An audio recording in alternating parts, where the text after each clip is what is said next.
భారతదేశ సుప్రీంకోర్టు ప్రధాన న్యాయమూర్తి బిఆర్ గవాయ్ గారు చేసిన ఒక వ్యాఖ్య, కోర్టులో చేసిన ఒక ఓరల్ అబ్జర్వేషన్ ఇప్పుడు దుమారం రేపుతోంది. అది పెద్ద చర్చ జరుగుతుందన్నమాట. రీసెంట్గా ఒక పిల్ సుప్రీంకోర్టులో పడింది.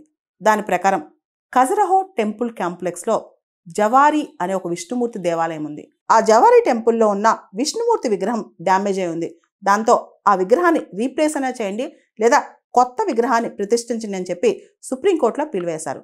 దీనిలో భాగంగా supreme court chief justice of India B R Gavai garu అది ఆర్కియాలజికల్ సర్వే ఆఫ్ ఇండియా పని, అది ప్రొటెక్టెడ్ మాన్యుమెంట్ కాబట్టి దీనిలో కోర్టు చొరబాటు చేసుకోదని చెప్తూ ఒక చిన్న వ్యాఖ్య చేశారు. అది ఇప్పుడు దుమారం రేపుతోంది. మీరు విష్ణు భక్తులు కాబట్టి ఆ విగ్రహాన్ని ప్రతిష్ఠించమని విష్ణుమూర్తినే ప్రార్థించండి అని చెప్తూ ఇది పబ్లిక్ ఇంట్రెస్ట్ లిటిగేషన్ కాదు, పబ్లిసిటీ ఇంట్రెస్ట్ లిటిగేషన్ అని చెప్పి వ్యాఖ్యానించారనమాట.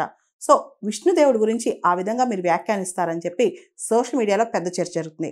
దీన్ని ఆయన ఖండిస్తూ, నేను చిన్న మాట అంటే సోషల్ మీడియా బ్లాస్ట్ చేసేస్తుంది, నేను చాలా సెక్యులర్, నేను అన్ని రిలీజియస్ ప్లేసెస్కి వెళ్తా అని చెప్పి సమాధానం ఇచ్చారు. కానీ అంత పెద్ద హైయెస్ట్ పొజిషన్లో ఉన్న వ్యక్తి విష్ణుమూర్తినే వెళ్ళి అడగండి అని చెప్పి కోర్టులో అనొచ్చా? ఇదే పెద్ద ప్రశ్న.